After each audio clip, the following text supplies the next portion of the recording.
Welcome to my channel. I'm Sarah Chang, the CEO of Confidence Performance. I'm also a 1992 Olympian and Asian champion.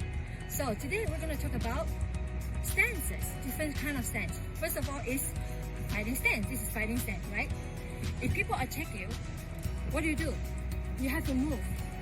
You have to watch the distance. If they're too close to you, you have to move to the back. Okay? Can you move to the back? So from here, you just have to skip to the back. Okay, like skip. Okay? Jump backward. From here, jump. If you want to be closer to your opponent, you have to go closer, right? Distance, so that you can reach them. So how do you go forward? You can go forward. Got it? From here. So what happens if you cannot go back and you cannot jump forward? What do? You go about 45 degrees to the side.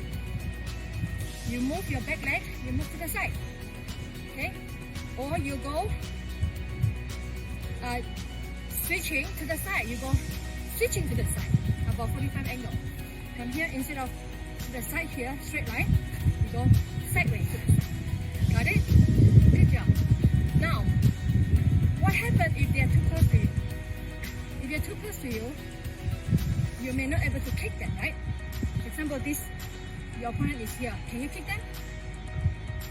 You can knee them, but you're not able to kick them. So you have to make sure you have to move, get the distance, and then got it. So remember, the distance is very important. If they are too close, you are not able to score a point. What happens if your opponent is very tall and they can reach you even far away, but you cannot reach them? So the strategy is you have to get closer to them so that you can reach them. That's all for today. Take care.